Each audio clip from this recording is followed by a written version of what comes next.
Peuple de Dieu, bonjour, soyez bénis. Voilà un nouveau rendez-vous. Nous allons parler aujourd'hui de semer vers le ciel et le ciel sèmera sur la terre. Semer, le sujet, non? Amen, est basé sur la louange, l'adoration et surtout la compréhension et la manière de pratiquer la louange, l'adoration en esprit, en vérité. J'aimerais commencer par une histoire, l'histoire d'un jeune homme qui est mort lors d'un accident de voiture et ses parents, pleins de foi, remplis de foi, ont pris l'enfant mort depuis quelques jours et ont mis son cercueil sous une scène, la scène d'une croisade qui arrivait. Personne n'était au courant vraiment de cette action de cette famille, parce que déplacer un corps est difficile, surtout en Europe, et ils ont caché cela à tout le monde. Voilà que la louange commence pendant la croisade, et première louange, tout va bien, l'ambiance monte, deuxième, troisième louange, et voilà que le cercueil s'ouvre au bout de la troisième louange, et il vient louer et continue d'adorer, et faire des actions de grâce pour cette résurrection avec sa famille. Alléluia, c'est un miracle qui peut avoir lieu dans ta vie, et regardez que personne n'a ordonné la résurrection. C'est lors de la troisième louange que la chose s'est passée. Une puissance de vie et de résurrection même dans la louange. Dis-le à quelqu'un de ta famille, puissance de vie et de résurrection même dans la louange. Pour entrer dans la louange, pour rentrer dans la présence de Dieu, il faut entrer. Donc il faut faire un cheminement. Amen, nous le voyons dans le psaume chapitre 100. Prenez le psaume chapitre 100, versets 1 à 5, et nous allons lire.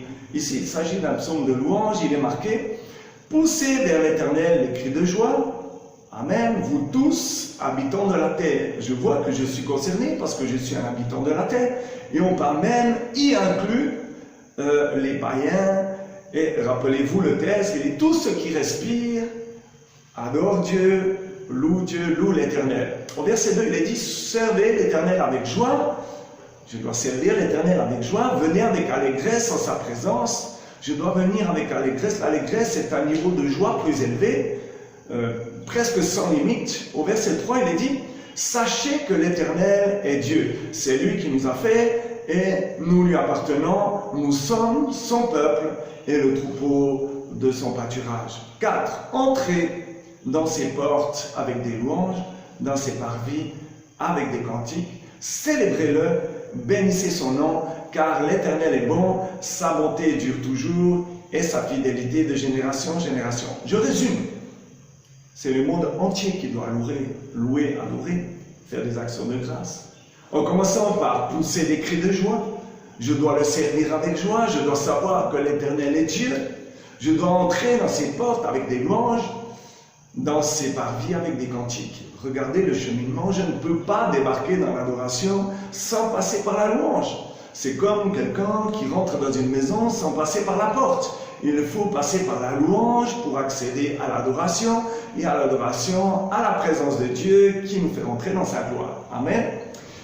Je dirais que encore, lorsque vous êtes dans la manière de rentrer par la porte, si vous rentrez avec enthousiasme par la porte, et la joie, non? Vous allez rentrer profondément dans une adoration, et là, il y aura quelque chose qui va se passer. L'esprit de gloire, la gloire de Dieu va descendre sur toi, et tout va changer. Quand il est dit ici que je dois rentrer dans ses parvis avec des cantiques, que je dois célébrer son nom, je dois un petit peu définir le mot célébrer, qui en hébreu se dit Yahodam, qui veut dire remercier, louer, célébrer, se prosterner, rendre grâce. Lorsque je suis dans la louange, je fais une action de grâce, je confesse, j'avoue mes méfaits, je confesse aussi le nom de Dieu. Je dois entrer par ses portes pour entrer dans la cour.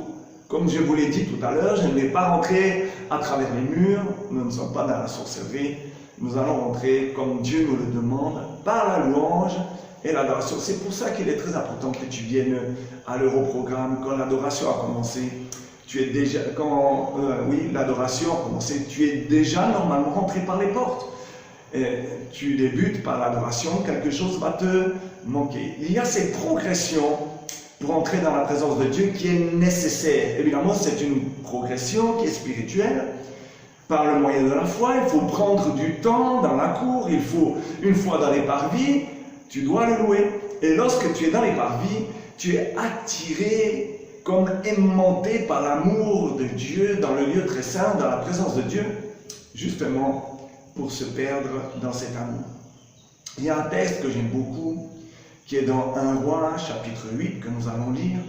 Mais juste avant, c'est même mon désir le plus profond, c'est que dans l'Église, plus personne ne soit assis dans l'Église, plus personne même ne soit dans l'Église. Amen. Vous allez dire que, un apôtre qui désire que plus personne ne soit dans l'Église, c'est plutôt rare, mais vous allez en connaître la raison. 1 Roi, chapitre 8, versets 10 et 11, il est dit, « Au moment où les sacrificateurs sortirent du lieu saint, la nuée remplit la maison de l'Éternel. » Rappelez-vous la nuée au temps du peuple d'Israël. Verset 11, « Les sacrificateurs ne purent pas y rester pour faire le service à cause de la nuée. Car quoi? Car la gloire de l'Éternel remplissait la maison de l'Éternel. » Quand la gloire de l'Éternel remplit la maison de l'Éternel, plus personne ne peut se tenir présent, c'est-à-dire nous devons évacuer le lieu. La pression, la gloire de Dieu est trop forte pour l'homme. Regardez, je répète, il y a une manière d'entrer dans la présence de Dieu. Amen. Il faut préparer ton cœur, il faut libérer ton esprit, il faut libérer ton âme, ton corps. Évidemment, tout ça dans l'expression de la louange. Tu dois avancer. Cette progression doit se faire en avançant. Quand on est dans la présence de Dieu, on ne recule pas. Quand tu avances, tu ne fais plus que un avec lui.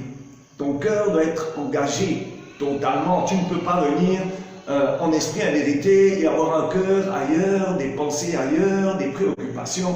Il faut te décharger. Amen. Si tu fais un avec Jésus-Christ, celui qui n'a pas de problème, pas de préoccupation, comment vas-tu faire un si toi tu as des préoccupations? Tu dois être engagé, languissant, c'est-à-dire avoir un cœur constamment dirigé dans cette relation avec Jésus-Christ. Dès que tu es un avec lui, tu dois rester dans sa présence. Tu vas voir, les fruits seront nombreux. Plusieurs fois dans ma vie, je suis rentré et j'ai même utilisé la louange comme une âme de combat. Amen. La vie change, la paix vient dans ton foyer, la paix vient dans ta famille, la paix vient même dans le pays. Alléluia. Le caractère de Dieu, quand tu loues en esprit, en vérité, quand tu adores en esprit, en vérité, ce caractère de Dieu s'imprime sur ton esprit.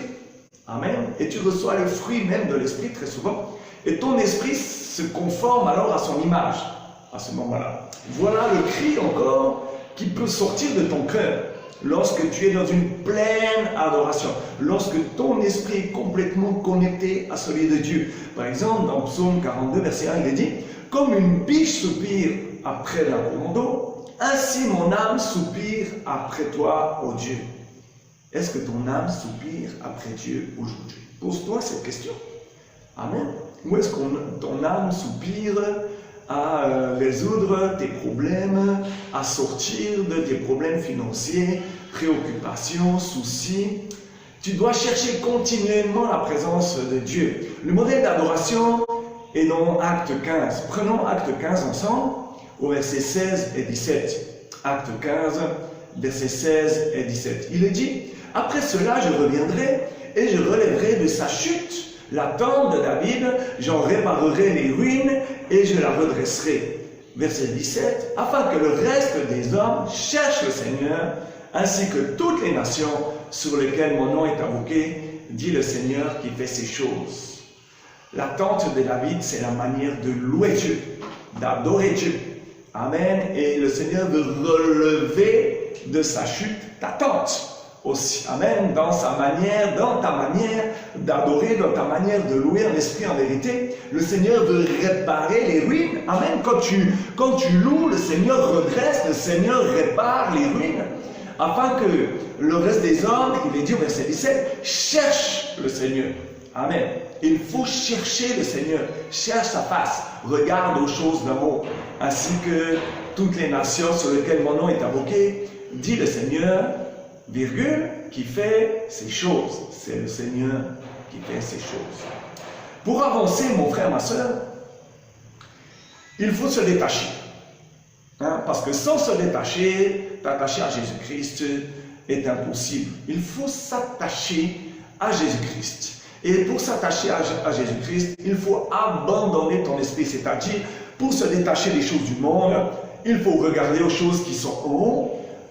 Colossiens chapitre 2 dit, regardez, considérez les choses qui sont en haut et non à celles qui sont sur la terre. Amen. Pour avancer, je le répète, il faut t'attacher à Dieu, te détacher du monde, abandonner ton esprit. La véritable adoration change les vies. Quelque chose doit changer. Lorsque tu as la température du ciel, tu connais que le poisson a la même température de l'eau dans laquelle il nage. Toi-même, tu dois avoir la température, l'ambiance du royaume en toi. Lorsque tu loues, adores en esprit en vérité, et que tu viens avec une double pensée, tu ne peux le faire en esprit en vérité. Tu dois te perdre dans la présence de Dieu. Certaines fois, nous voyons des frères, des sœurs qui restent dans l'adoration, malgré que l'enseignement commence, ces personnes sont toujours dans l'adoration, ne réalisent même pas qu'il y a du mouvement, que les gens sont de nouveau assis. Regardez dans la prosternation, nous lisions un témoignage d'un sorcier il y a quelque temps, et Satan, il était écrit que Satan exige que ses serviteurs viennent dans la prosternation devant sa face. Imaginez et regardez aujourd'hui, le peuple de Dieu vient dans la présence de Dieu, debout, la tête haute, même pas à genoux, puis quand c'est à genoux, c'est avec des doubles pensées. Venons avec une prosternation totale. Un jour, j'avais demandé à notre Dieu, montre-moi quelle est l'attitude physique, spirituelle, pour bien te plaire lors d'adoration. Le Seigneur m'a saisi et amené à sa gauche sur son trône. J'étais juste à gauche. Et il me dit, regarde, je te montre, voici mes adorateurs. Je regarde et je vois 3 personnes avançant le front contre terre. Front contre terre, la prosternation veut dire front contre terre. Et je voyais 3 personnes. J'ai dit, le Seigneur, 3 personnes seulement dans mon église. Il me dit, non, dans le monde. J'ai dit, mince, 3 personnes savent adorer Dieu. Elle me dit, continue à observer. Et tout d'un coup, je voyais 50 000 personnes, 300 000, 1,5 million, 3 millions, et boum, cela s'arrêtait. Pourquoi? Parce que Satan travaille à stopper la louange, à te distraire pendant l'adoration, pour que tu te déconnectes et que tu cesses ta progression, ton cheminement vers la gloire. Satan ne veut pas que tu sois bénéfice de la gloire. Quand nous sommes dans la gloire de Dieu, tu peux tout obtenir. Sa présence est là, tu peux même, par le moyen de la foi, toucher. Ce n'est plus par juste la foi, mais tu peux même sentir la présence de Jésus-Christ. Un jour, j'étais dans cette adoration, en esprit, en vérité, rien ne me distrayait, et j'ouvre mes yeux de foi, mes yeux physiques sont fermés, j'ouvre mes yeux de foi, et je vois des escaliers en face de moi en cristal, comme du verre transparent. Et j'entends quelqu'un qui veut monter ces escaliers, qui passe à ma droite et qui monte. La personne qui monte laisse ses empreintes. C'est une personne à pieds nus, mais quand vous marchez sur du verre, il y a comme la transpiration de ce corps qui vient de passer, qui fait le tour de cette empreinte. Et je vois que ce pied qui a marché là a un trou. Je dis, wow, ça ne peut être que le pied de celui que j'adore. Amen. Et il montait à son trône de grâce et il passait par ces escaliers taillés dans le cristal, magnifique, comme du diamant. Alléluia. Vous pouvez bénéficier de la grâce de Dieu, mais surtout de la gloire de Dieu lorsque vous adorez en esprit, en vérité. Il est impossible de rester debout quand vous êtes réellement en esprit, en vérité. Très difficile lorsque vous êtes collé à votre frère et à votre sœur et que devant il y a très peu. Mais dans le cœur, dans cette adoration par le moyen de la foi, tu dois te prosterner. Amen. Le Seigneur est en train de me dire qu'il faut que lui vienne trôner sur le siège de ton cœur. Pour que Dieu traîne aussi, mais je dirais plutôt trône sur le siège de ton cœur, il faut que toi-même tu descendes de ce trône. Il faut que toi-même tu abandonnes, tu capitules. Amen. Laisse Jésus-Christ diriger ta vie. Il faut une restauration dans ta vie. Si tu pensais que tu savais louer, adorer, laisse peut-être le temps de cet enseignement de côté, ce que tu sais, pour prendre ce que Jésus-Christ veut t'enseigner à travers ma bouche aujourd'hui. À lui seul soit la gloire et la victoire.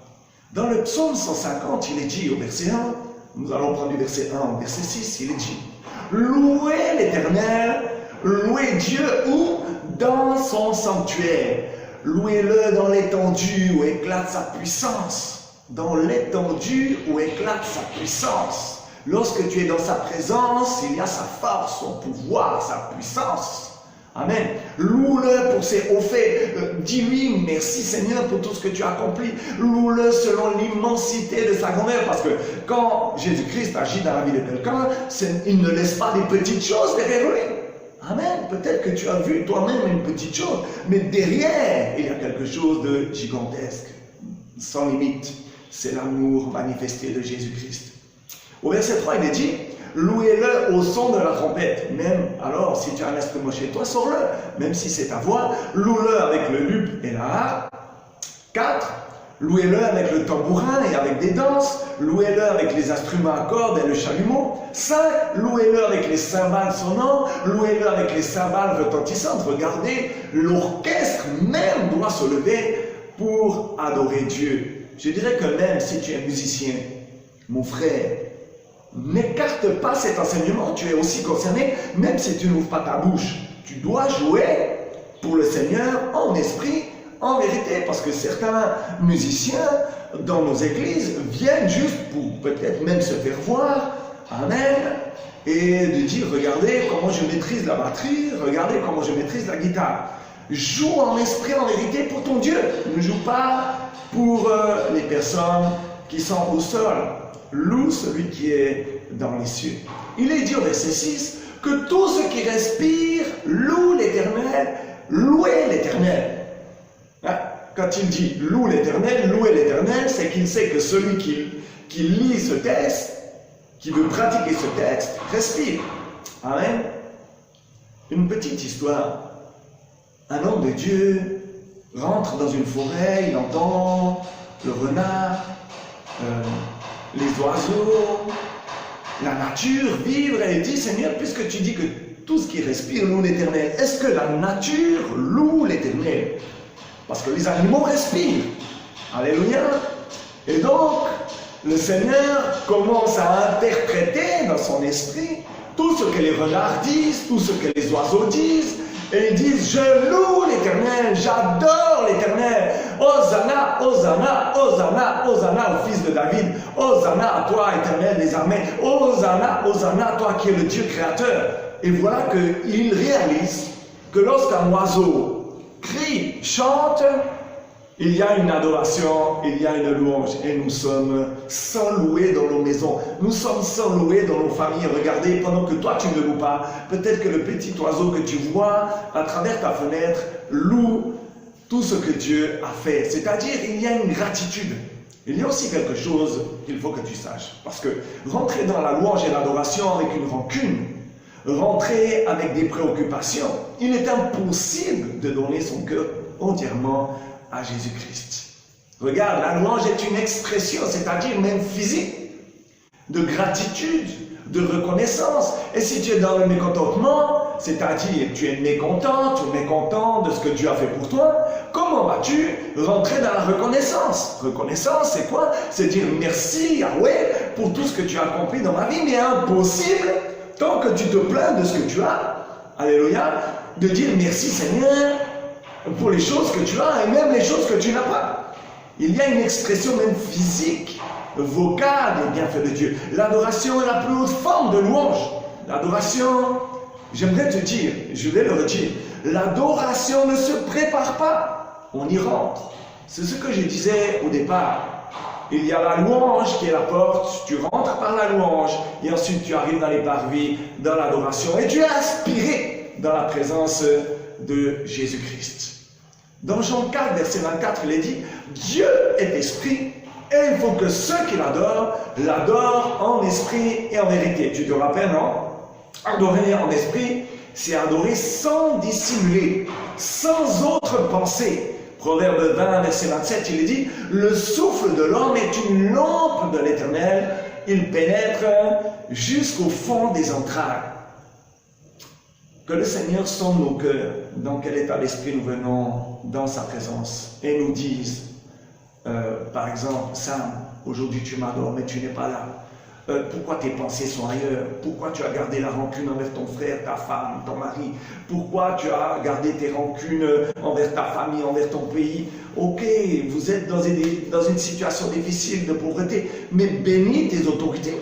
C'est l'ordre que Dieu te donne, ne les critique pas. Hein, si tu veux faire sortir une louange de ta bouche, quelque chose de doux, amen, de reconnaissant, finis déjà les choses amères, et ensuite...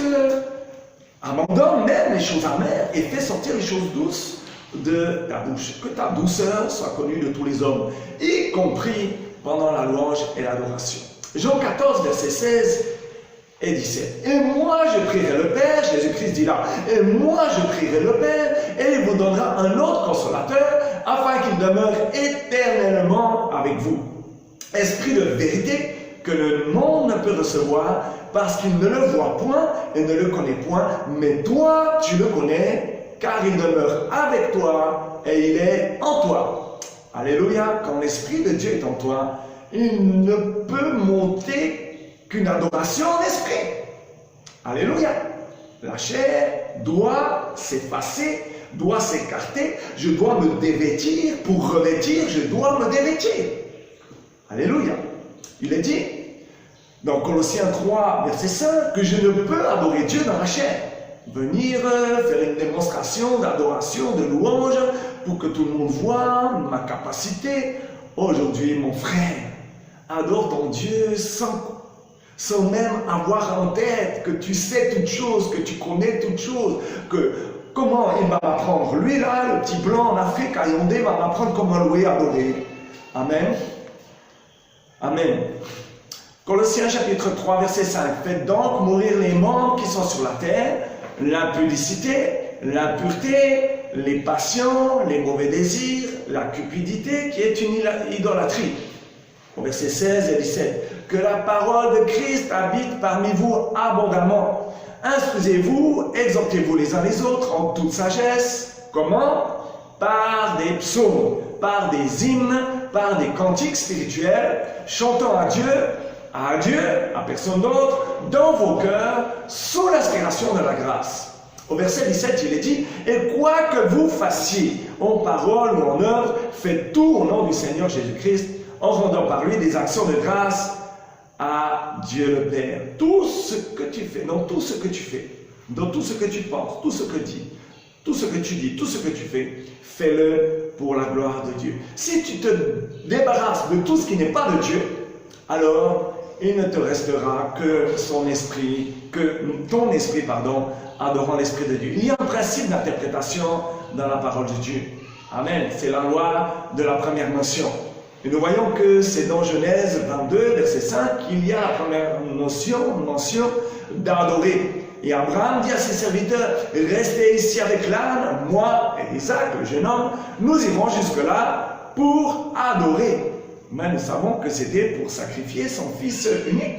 Et nous reviendrons auprès de vous. L'adoration d'Abraham offrait ce qu'il avait de plus cher. Toi, quand tu viens à l'adoration, offre ce que tu as de plus cher. Un esprit brisé, écrasé, est la chose la plus chère et la plus précieuse que tu peux offrir à ton Dieu.